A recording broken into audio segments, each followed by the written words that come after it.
Pemirsa, Rumah Sakit Polri menyerahkan jenazah korban Sriwijaya RSJ 182 Asy Habul Yamin kepada keluarga. Jenazah akan dimakamkan di TPU Tanah Kusir, Jakarta Selatan.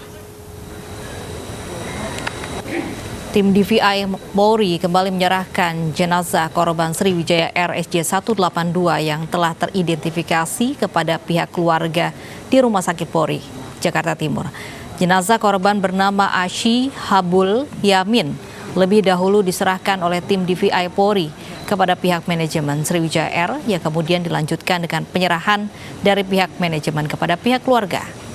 Asy Habul Yamin terbang ditemani adiknya yang bernama Faisal Rahman. Hingga saat ini jenazah Faisal Rahman belum teridentifikasi.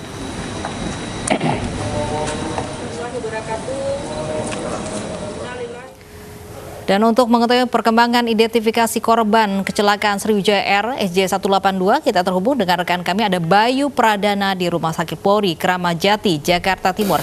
Bayu, berapa jenazah yang sudah teridentifikasi dan berapa yang sudah diserahkan ke pihak keluarga? Ya, Anissa dan juga Lovi, memang sejumlah informasi terbaru juga sudah kami dapatkan pada pagi ini pada saat press conference dilakukan oleh tim Disaster Victim Identification Polri bersama dengan beberapa pihak lainnya. Di mana diantaranya pada pagi ini tim Disaster Victim Identification Polri ini sudah menyerahkan satu jenazah lagi atas nama Fadli Satrianto kepada keluarga. Dari diserahkannya jenazah Fadli Satrianto ini total sudah ada 3 jenazah yang sudah diserahkan kepada keluarga beserta dengan dokumen mereka. Dan sementara itu juga tadi pihak dari Dukcapil juga menjelaskan di mana nantinya pihak Dukcapil ini akan mengurus segala dokumen kematian yang bersangkutan dari korban kecelakaan pesawat Sriwijaya Air SJ182 beberapa waktu lalu ini. Dan juga tadi ditegaskan bahwa kinerja dari pihak Dukcapil ini merupakan bentuk dari tugas kemanusiaan mereka, dan juga pihak Dukcapil ini meminta agar keluarga ini dapat menunggu di rumah hingga nantinya dokumen kematian ini yang segera akan diurus oleh pihak Dukcapil semuanya ini akan diserahkan kepada keluarga. Sementara itu juga Anissa, Lovi dan juga pemirsa, dari informasi yang kami dapatkan pada hari ini total sudah ada sedikitnya 155 kantung jenazah yang kembali didapatkan oleh pihak Disaster Victim Identification Polri, yang dimana ini menjadi data-data terbaru untuk mengidentifikasi jenazah-jenazah lainnya. Sementara itu total sudah ada 12 jenazah yang sudah berhasil diidentifikasi, di mana 10 diantaranya ini diidentifikasi melalui sidik jari dan 2 diantaranya ini diidentifikasi dengan DNA. Sementara dengan datangnya beberapa kantung jenazah lainnya ini diharapkan nantinya walaupun memerlukan proses demi proses, namun diharapkan nantinya dengan data-data yang baru saja didapatkan ini nantinya akan segera dapat dicocokkan dan akan menemukan hasil identifikasi lainnya kepada jenazah-jenazah lainnya. Sementara itu juga kami sampaikan kembali sudah ada 12 jenazah yang teridentifikasi dan 3 diantaranya ini sudah diserahkan, total 3 diantaranya sudah diserahkan kepada keluarga. Dan ini artinya 9 diantaranya ini masih menunggu proses hingga nantinya akan diserahkan keluarga bersama dengan dokumen-dokumen mereka. Lovi dan Anissa. Baik, terima kasih Bayu Pradana melaporkan langsung dari Rumah Sakit Polri Kramat Jati. Selamat bertugas kembali Bayu.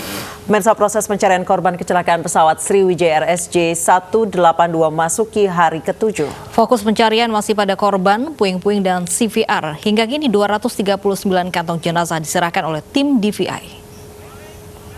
Masih konsentrasi untuk mendapatkan korban, kemudian juga PCR juga sampai saat ini belum kita dapatkan. Begitu juga dengan puing-puing. Jumlah kantong jenazah yang telah diserahkan kepada tim DVI sebanyak 239. Kemudian kantong kecil untuk serpihan pesawat sebanyak 40, dan untuk potongan besar sebanyak 33. Itu yang data yang terakhir yang kita dapatkan. Itu kapal yang siap untuk melaksanakan kegiatan adalah sebanyak 62. Kemudian alut kecil yang berskala kecil untuk alut laut itu sebanyak 21 buah yang berupa sea radar, rib, perahu karet, kemudian jet ski, ya. dan pesawat udara ada tambahan 1 menjadi 14. Untuk mengetahui proses pencarian dan evakuasi korban Sriwijaya Air SJ182, kita terhubung dengan rekan kami ada Vito Erlangga di kapal riset Baruna Jaya 4 di perairan Kepulauan Seribu dan Nadia Raisa di dermaga JICT 2 Tanjung Priuk, Jakarta Utara. Terlebih dahulu kita menuju ke Vito Erlangga di kapal riset Baruna Jaya. Ya, Vito, bagaimana proses pencarian? Apakah sudah ada temuan terbaru pada evakuasi hari ke-7? Ya, baik Lovi dan Anissa, dapat kami laporkan saat ini kami berada di kapal riset Baruna Jaya 4 milik BPPT Republik Indonesia. Dapat kami laporkan bahwa saat ini untuk fokus pencarian di kapal Baruna Jaya 4 ini sendiri lebih kepada pencarian CVR, dan untuk mengetahui progres pencarian CVR dari pesawat Sriwijaya Air SJ182, saya akan mengajak Anda untuk berbincang langsung bersama dengan Bapak Joko Nugroho selaku Kepala Balai Teknologi Survei Kelautan Badan Pengkajian dan Penerapan Teknologi Republik Indonesia. Pak Joko, selamat siang. Selamat siang, Mas Vito. Pak Joko, mungkin bisa dijelaskan Pak terkait dengan progres pencarian CVR pada hari ini di kapal Baruna Jaya 4. Baik, kami sudah beroperasi menggunakan ROV dengan USBL, di mana ROV kami itu dapat diketahui posisinya, baik tracking, kemudian misalnya kita menemukan serpihan dari pesawat Sriwijaya SJ182. Jadi selama 2 hari ini, ya, kemarin kami menemukan 34 serpihan, dan kemudian kami meminta kepada penyelam ada 2 lokasi yang perlu diangkat. Dan kemudian hari ini ada tadi sampai pukul 3 dini hari, kami hanya menemukan serpihan besar, itu sekitar 13 titik penemuan. Nah, ada beberapa serpihan yang saat malam dini hari tadi, itu kami melihat mengobservasi bersama KNKT, dan dari pihak KNKT meminta kami ROV untuk mengambil salah satu bagian serpihan pesawat yang diduga merupakan bagian dari sistem hidrolik gitu ya. Dan akhirnya kami bisa mengangkat satu serpihan itu ada di titik 46. Pak, terkait dengan setelah mendapatkan temuan ini, mekanisme selanjutnya akan seperti apa, Pak?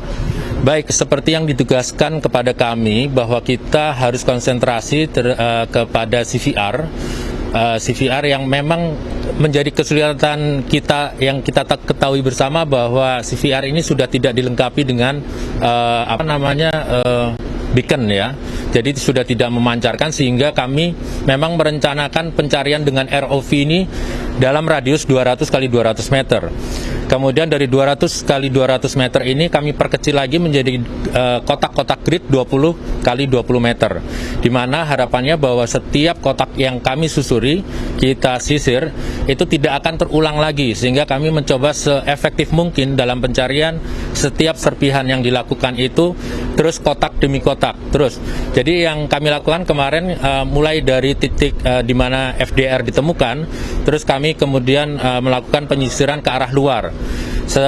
Sesuai dengan informasi bahwa kekuatan arus yang menuju ke arah timur dan selatan, maka kami berupaya untuk menyisir dari titik FDR, kemudian ke arah timur, kemudian ke arah selatan, kembali lagi ke barat, dan terus kembali ke titik FDR. Dan sampai sejauh ini titik temuan serpihan itu kurang lebih 80 meter dari titik FDR ditemukan ke arah timur, kurang lebih.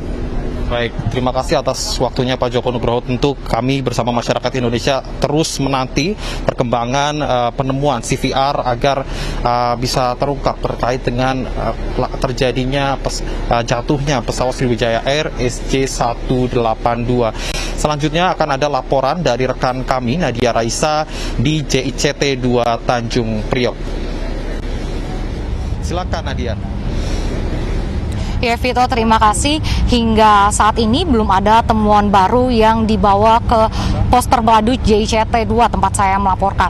Dan hari ini merupakan pencarian hari ke-7 dan menurut informasi yang kami dapatkan dari pihak Basarnas, pencarian ini atau operasi kemanusiaan SJ182 masih akan diteruskan atau diperpanjang, tetapi untuk jangka waktunya masih belum dapat ditentukan karena akan menyesuaikan dengan situasi serta kondisi. Untuk hari ini pencarian akan difokuskan untuk mencari black box VCR dan juga evakuasi korban setelah sebelumnya untuk FDR telah ditemukan terlebih dahulu. Dan untuk melakukan pencarian VCR ini, maka yang dikerahkan adalah kapal yang memiliki kemampuan sonar untuk mendeteksi di bawah laut dan melakukan scanning. Oleh karena itu yang diturunkan adalah KRI Rigel dan juga KR Barunajaya. Sementara itu untuk cuaca, menurut BMKG diperkirakan hingga sore nanti akan cerah berawan dan untuk malamnya barulah diprediksi akan turun hujan. Oleh karena itu diharapkan pencarian hari ini pun dapat berjalan lancar.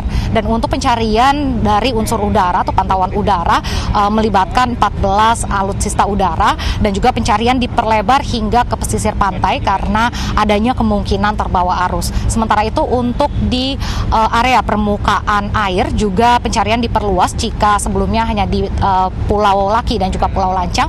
Untuk hari ini akan diperlebar hingga ke Tanjung Kait, yaitu meliputi Pulau Bokor, Pulau Rambut dan juga Pulau Untung Jawa, di mana nantinya akan ada 62 kapal yang dikerahkan serta alutsista kecil seperti Sea Rider, jet ski dan juga perahu karet yang totalnya jumlahnya adalah 21 unit. Sementara itu untuk di bawah laut juga akan tetap dilakukan pencarian dan untuk hari ini ditambahkan juga personilnya. Jika sebelumnya ada 260 penyelam, untuk hari ini ada 310 penyelam yang dikerahkan.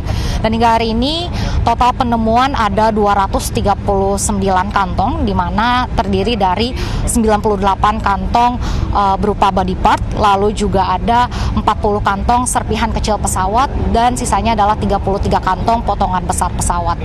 Ya, Lofi dan juga Anissa. Baik, terima kasih Nadia Raisa melaporkan langsung dari dermaga JICT Tanjung Priok, Jakarta Utara. Dan sebelumnya ada Vito Erlangga yang melaporkan dari kapal riset Barunajaya 4. Selamat bertugas kembali rekan-rekan. Pemirsa, TPU Srengseng Sawah mulai digunakan untuk lahan makam jenazah COVID-19 di ibu kota. Usai jeda pemirsa tetap di iNews ya.